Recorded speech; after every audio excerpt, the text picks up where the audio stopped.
প্রিয় শিক্ষার্থী, অভিভাবক এবং আপনারা যারা আমাকে শুনছেন ও দেখছেন, সবাইকে বেলকুচি সরকারি কলেজের পক্ষ থেকে স্বাগত জানাচ্ছি। মোহাম্মদ মজনু মিয়া, প্রভাষক পরিসংখ্যান, বেলকুচি সরকারি কলেজ, বেলকুচি, সিরাজগঞ্জ। আজ সমাজবিজ্ঞান ও রাষ্ট্রবিজ্ঞান দ্বিতীয় বর্ষ ও তৃতীয় বর্ষের শিক্ষার্থীদের জন্য কেন্দ্রীয় প্রবণতার পরিমাপ অধ্যায়ের প্রসূরক নিয়ে আমি তোমাদের সাথে আলোচনা করব। আমার আজকের আলোচনার বিষয় প্রসূরক।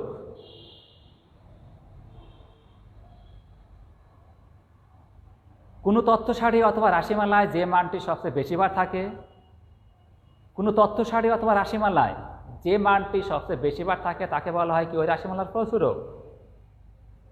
অর্থাৎ তথ্য সারিকে আমরা কি করব, মানের ঊর্ধ্বক্রম অথবা নিম্নক্রমে সাজাবো। সাজালে যে মানটি সবচেয়ে বেশিবার থাকবে সেই মানটি অবশ্যই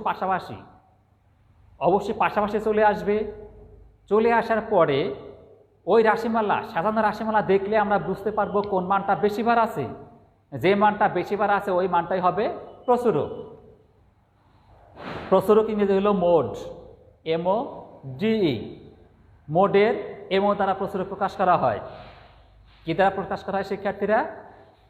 মোডের এমও দ্বারা প্রসূরক প্রকাশ করা হয়। তাহলে অবিন্যস্ত উপাত্তের ক্ষেত্রে প্রসূরক আমরা কিভাবে নির্ণয় করব? অবিন্যস্ত উপাত্তকে আমরা মানের ঊর্ধ্বক্রম অথবা নিম্নক্রমে সাজাবো।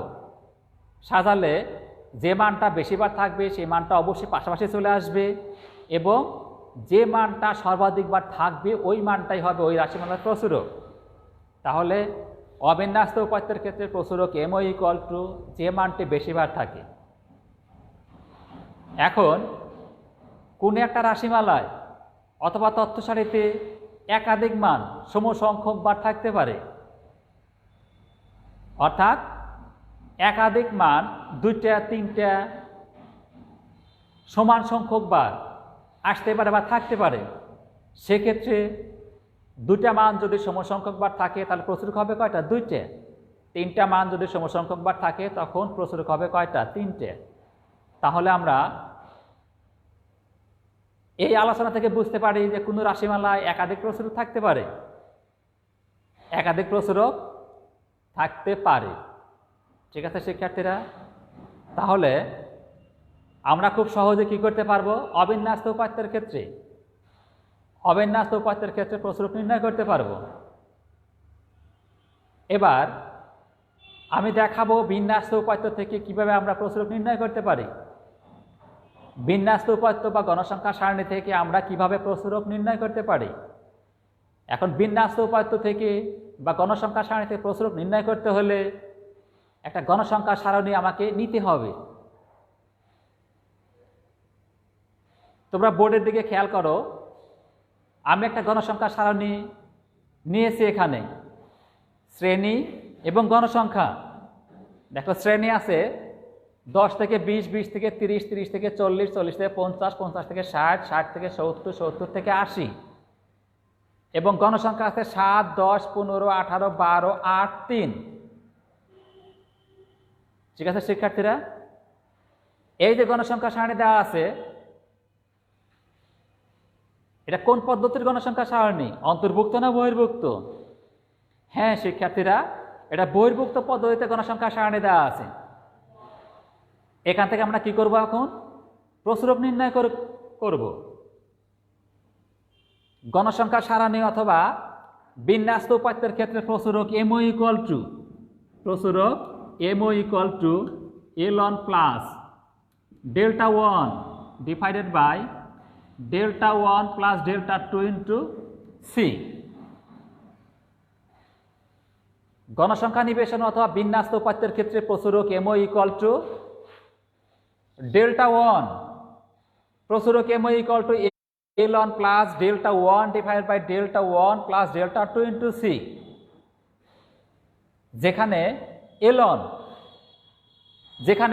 ইকুয়াল টু প্রসরক শ্রেণীর নিম্নসীমা, ডেল্টা ওয়ান ইকুয়াল টু প্রসরক শ্রেণী ও তার পূর্ববর্তী শ্রেণী গণসংখ্যার পার্থক্য, ডেল্টা টু ইকুয়াল টু প্রসরক শ্রেণী ও তার পরবর্তী শ্রেণী গণসংখ্যার পার্থক্য, সি ইকুয়াল টু প্রসরক শ্রেণীর শ্রেণী ব্যবধান এবং প্রসরক শ্রেণী ইকুয়াল টু যে শ্রেণী গণসংখ্যা বেশি। দেখো শিক্ষার্থীরা, এখানে আমি যে কথাগুলো বলেছি, এখানে এলন ইকুয়াল টু প্রসরক শ্রেণীর নিম্নসীমা, এলন ইকুয়াল টু প্রসরক শ্রেণীর নিম্নসীমা, প্রসরক শ্রেণীর নিম্নসীমা,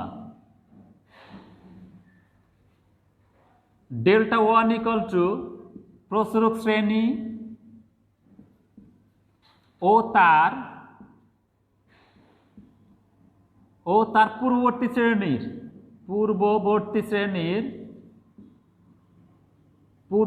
শ্রেণীর গণসংখ্যার পার্থক্য,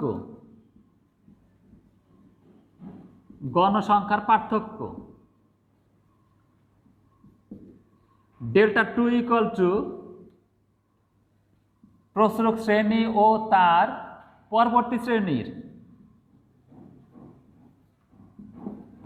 শ্রেণী গণসংখ্যার পার্থক্য, সি ইকুয়াল টু প্রসরক শ্রেণীর শ্রেণী ব্যবধান, প্রসরক শ্রেণীর শ্রেণী ব্যবধান। প্রিয় শিক্ষার্থী, একটু খেয়াল করো, এখানে যে কথাগুলো লেখা আছে, এলন ইকুয়াল টু প্রসরক শ্রেণীর নিম্নসীমা, ডেল্টা ওয়ান ইকুয়াল টু প্রসরক শ্রেণী ও তার পূর্ববর্তী শ্রেণী গণসংখ্যার পার্থক্য, ডেল্টা টু ইকুয়াল টু প্রসরক শ্রেণী ও তার পরবর্তী শ্রেণী গণসংখ্যার পার্থক্য, সি ইকুয়াল টু প্রসরক শ্রেণীর শ্রেণী ব্যবধান। সবগুলো বাক্য বা কথার মধ্যে প্রসরক শ্রেণী কথাটা লেখা আছে। তাহলে যদি আমরা প্রসরক শ্রেণী নির্ণয় করতে পারি, সবগুলো মান পাওয়া যাবে, সবগুলো মান পেলেই আমরা কি করতে পারবো? প্রসরক নির্ণয় করতে পারবো। তাহলে চলো দেখি আমরা কিভাবে প্রসরক শ্রেণী নির্ণয় করতে পারি। প্রসরক শ্রেণী ইকুয়াল টু যে শ্রেণীর গণসংখ্যা বেশি। আমরা কি করব? গণসংখ্যা সারণীটা খেয়াল করব। গণসংখ্যা সারণী খেয়াল করলে আমরা বুঝতে পারবো যে কোনটা প্রসরক শ্রেণী। প্রিয় শিক্ষার্থী, একটু খেয়াল করে দেখো, প্রথম শ্রেণী 10 থেকে 20, দ্বিতীয় শ্রেণী 20 থেকে 30, 30 থেকে 40, 40 থেকে 50, 50 থেকে 60, 60 থেকে 70, 70 থেকে 80 এবং গণসংখ্যা দেওয়া আছে কত? 7, 10, 15, 18, 12, 8 এবং 3। আমরা খুব সহজে বুঝতে পারছি গণসংখ্যা কোনটা বেশি? 18। সর্বাধিক গণসংখ্যা 18। এই 18 কোন শ্রেণীর মধ্যে আছে? 40 থেকে 50 শ্রেণীর মধ্যে। তাহলে এক্ষেত্রে প্রসরক শ্রেণী ইকুয়াল টু যে শ্রেণীর গণসংখ্যা বেশি, অতএব প্রসরক শ্রেণী কত হবে? প্রসরক শ্রেণী হবে 40 থেকে 50। প্রসরক শ্রেণী কত হবে? প্রসরক শ্রেণী হবে 40 থেকে 50। যদি একাধিক শ্রেণীতে গণসংখ্যা সমান থাকতো বা সর্বাধিক থাকতো, সেক্ষেত্রে প্রসরক শ্রেণী কয়টা হতো? 2টা হতো এবং তখনই আমরা 2টা প্রসরক পেতাম। কিন্তু এখানে প্রসরক শ্রেণী কয়টা আছে? একটা আছে, অর্থাৎ গণসংখ্যা সর্বাধিক আছে একটা শ্রেণীতে। কাজেই এখানে প্রসরক শ্রেণী ইকুয়াল টু কত? 40 থেকে 50। প্রসরক শ্রেণী ইকুয়াল টু 40 থেকে 50। তাহলে শিক্ষার্থীরা, এলন ইকুয়াল টু প্রসরক শ্রেণীর নিম্নসীমা। এলন ইকুয়াল টু প্রসরক শ্রেণীর নিম্নসীমা। প্রসরক শ্রেণী কত? 40 থেকে 50। তাহলে এলন ইকুয়াল টু কত? L one equal to 40। L one equal to 40। Delta one delta one equal to প্রসরক শ্রেণী ও তার পূর্ববর্তী শ্রেণী গণসংখ্যার পার্থক্য। প্রসরক শ্রেণী এবং তার পূর্ববর্তী শ্রেণী। প্রসরক শ্রেণী 40 থেকে 50, তার পূর্ববর্তী শ্রেণী কত? 30 থেকে 40। তাহলে ডেল্টা ওয়ান ইকুয়াল টু প্রসরক শ্রেণী ও তার পূর্ববর্তী শ্রেণী গণসংখ্যার পার্থক্য, অর্থাৎ প্রসরক শ্রেণী গণসংখ্যা 18 এবং তার পূর্ববর্তী শ্রেণী গণসংখ্যা কত? 15। 18 এবং 15-র পার্থক্য বা ব্যবধান বা বিয়োগফল কত? 3। ঠিক আছে শিক্ষার্থীরা, তাহলে ডেল্টা ওয়ান ইকুয়াল টু কত হবে? Delta one equal to 3। এবার delta two, delta two equal to প্রসরক শ্রেণী ও তার পরবর্তী শ্রেণী গণসংখ্যার পার্থক্য। প্রসরক শ্রেণী ও তার পরবর্তী শ্রেণী গণসংখ্যার পার্থক্য। প্রসরক শ্রেণী 40 থেকে 50, পরবর্তী শ্রেণী কত? 50 থেকে 60। প্রসরক শ্রেণী গণসংখ্যা কত? 18 এবং পরবর্তী শ্রেণী গণসংখ্যা 12। তাহলে ডেল্টা টু ইকুয়াল টু কত হবে? 18 বিয়োগ 12 ইকুয়াল টু 6। ঠিক আছে শিক্ষার্থীরা, তাহলে ডেল্টা টু ইকুয়াল টু প্রসরক শ্রেণী ও তার পরবর্তী শ্রেণী গণসংখ্যার পার্থক্য ইকুয়াল টু কত? ইকুয়াল টু হলো 6। সি, সি ইকুয়াল টু প্রসরক শ্রেণীর শ্রেণী ব্যবধান। সি ইকুয়াল টু প্রসরক শ্রেণীর শ্রেণী ব্যবধান। প্রসরক শ্রেণী 40 থেকে 50, আর শ্রেণী ব্যবধান হলো কোন একটা শ্রেণী ঊর্ধ্বসীমা ও নিম্নসীমা, ঊর্ধ্বসীমা থেকে নিম্নসীমা বাদ দিলে অথবা ব্যবধান করলে যে মানটা পাওয়া যায় তাকে বলা হয় কি? ওই শ্রেণীর শ্রেণী ব্যবধান।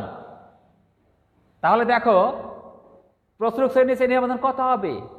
50 বিয়োগ 40 ইকুয়াল টু 10। তাহলে সি ইকুয়াল টু প্রসরক শ্রেণীর শ্রেণী ব্যবধান ইকুয়াল টু 10। এবার প্রসরকের সূত্র লেখা আছে, প্রসরক M O equal to L1 plus delta 1 divide by delta 1 plus delta 2 into C. L1 equal to 40, delta 1 equal to 3, delta 2 equal to 6, C equal to 10। দেখো সবগুলো মানই পেয়েছি। এখন যদি এই মানগুলো এখানে বসানো হয় তাহলে কি হবে? আমরা প্রসরকের মান পাবো। এই গণসংখ্যা নিবেশনের প্রসরকের মানটা পাওয়া যাবে। তাহলে চলো দেখি যে এই গণসংখ্যা সারণী প্রসরকের মান কত আসে।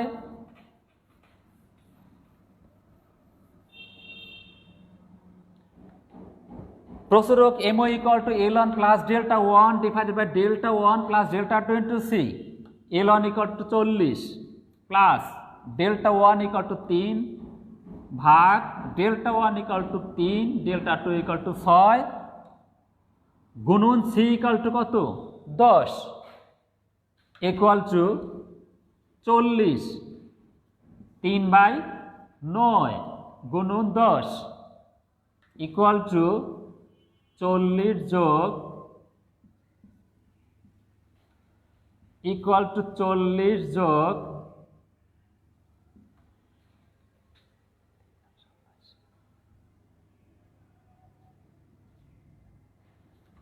3.333 ইকুয়াল টু 43.333।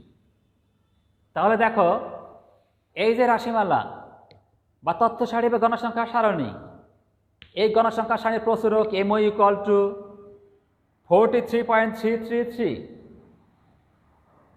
ঠিক আছে শিক্ষার্থীরা, তাহলে এরকম যে কোনো গণসংখ্যা সারণী থাকলে আমরা কি করতে পারবো? প্রসরক নির্ণয় করতে পারবো। এখন বিন্যস্ত এবং অবিন্যস্ত, বিন্যস্ত এবং অবিন্যস্ত উপাত্ত যে কোনো ধরনের উপাত্ত থাকলে সেখান থেকে আমরা কি করতে পারবো? প্রসরক নির্ণয় করতে পারবো। গণসংখ্যা সারণীর ক্ষেত্রে প্রসরক M O equal to L1 plus delta 1 divide by delta 1 plus delta 2 into C. এই সূত্র ব্যবহার করে আমরা কি করব? প্রসরক নির্ণয় করব। এখানে প্রসরক শ্রেণী ইকুয়াল টু কত? 40 থেকে 50। প্রসরকের মান যেটা আসবে সেই মানটা অবশ্যই 40 থেকে 50-এর মধ্যে থাকবে।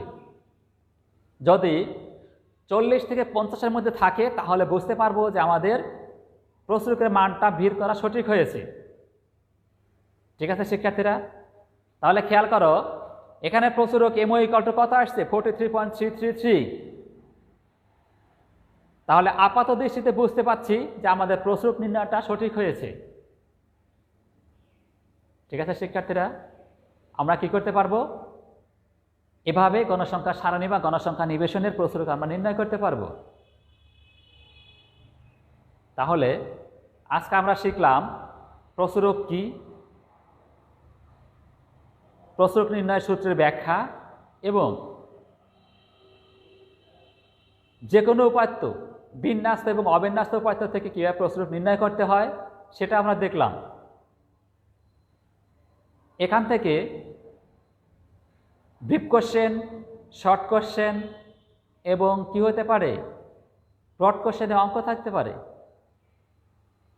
ব্রিফ কোশ্চেন একরকম হলো প্রচুরক কি, বা হতে পারে গণসংখ্যা নিবেশনের ক্ষেত্রে প্রচুরক নির্ণয় সূত্রটি লিখো, অথবা নিচের উপাত্ত হতে প্রচুরক নির্ণয় করো। যে কোনো ধরনের প্রশ্ন হলে আমরা কি করতে পারবো? অ্যান্সার করতে পারবো। কি পারবো না শিক্ষার্থীরা? পারবো। ঠিক আছে শিক্ষার্থীরা, আজ আর কথা বাড়াবো না। আমার আগামী ক্লাস দেখার আমন্ত্রণ জানিয়ে এবং